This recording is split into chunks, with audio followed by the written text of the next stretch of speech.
Now, as the reopening of schools draws near, one of the expenses parents have to contend with is school uniforms. The National Association of School Governing Bodies says parents must be given alternatives when buying uniforms. For more on this, we're joined by NASGB Secretary Matakanye Matakanye. Very good evening to you. Welcome to Newzroom Afrika. Thank you for your time. You say that you see no problems with schools hiking uniform.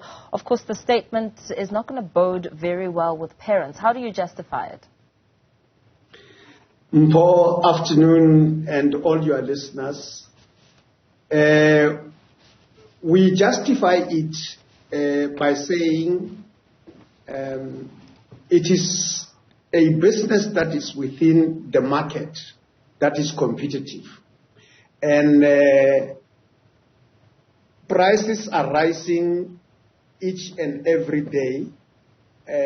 You will remember, Mpho, that the war in Ukraine and Russia made everything to go up. So we don't see these people keeping the prices to the level where they will not be able to run the business anymore.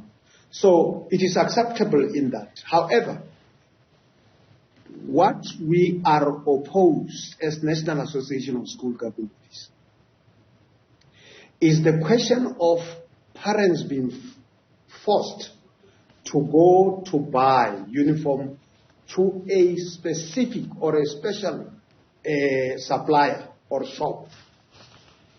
We are saying parents must be free to shop around. They must be free to buy where they are able to where they are affording to buy. So that now no child, because the question of uniform serves the purpose of social and educational, and therefore we feel it must be retained in the public schools. Yeah. So then the parents must be able to afford to pay. Don't tell them to go to pay to buy a uniform at a specific shop or a specific supplier where they will not be able even to pay that money. You say that parents must weigh out their options, but it's not always possible because sometimes the school comes with a blazer that already has the school emblem or badge on it, which is not even movable in some instances. What happens in instances like that? The businesses, the school governing body must make sure that then they also shop around. They shop around because they are representing the parents. And if parents, they will also know the category of parents that they are serving. So in that case, they must be able to shop around. There are a lot of shops. They must be able to shop around and say, we can afford this. Is it possible for you to make us this? And so they shop around.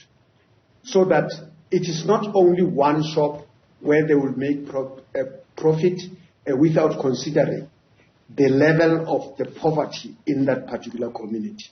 So we are saying the governing body represents the parents. Therefore, they must know that the people that they are representing, what is it that they can afford? Then that they will be able to shop around. But in terms of options, most of the times the generic uniform, the shirt, the trousers, perhaps sometimes the socks, those are likely the ones which have more options as opposed to a jersey, a blazer, and perhaps the PE uniform. That in itself is sometimes not always possible to expand on and shop around for because it may be too limited to a certain supplier or maybe two suppliers in some instances. You are right, Mpho. Generally, then the uniforms is sold everywhere, and we were the national guidelines also indicate that then we must have really one uniform, which is very simple. Now, as you have said, it is true that the black and white socks and all those things, you can get them in each and every shop. Or a funnel trouser, a funnel what, you can get it in any shop. But now, maybe the difference is what you are saying, the blazer. Now, you know, probably you must be having a child in the school.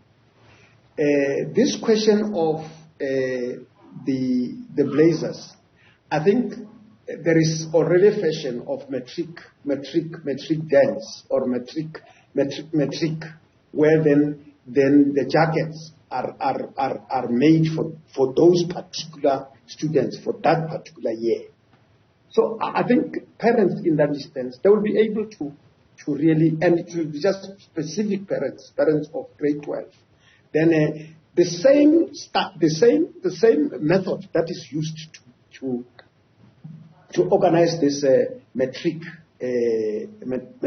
uniform, then they can also use the same style of organizing the badge for the school. It is not that expensive. They can buy the blazer and therefore go to a particular shop and they blended all of these blazers so that our parents are able to afford to buy those blazers. So what repercussions could a school suffer should they fail to adhere to the guidelines? No, the school will be punished. In the sense that if it is done by the school governing body, that school governing body then trample upon the law. Then the parents can report that matter to the HOD. We can also report the matter to the HOD, and the HOD will disband that school governing body. But if it is an official, we'll always also use the same route. Official, if it's done by the principal has a deal with a particular shop, or the official has a particular deal with that shop, then we'll also report it to the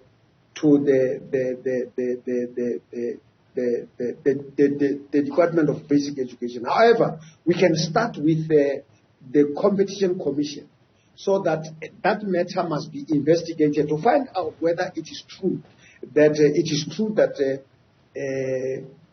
parents are forced to go and buy uniform to a very exclusive shop, and because you may find that now there are these green contracts that are there. The school governing bodies, when they get into office, they find that there is a green contract, and that green contract is only known probably by the officials, or is known by the principals.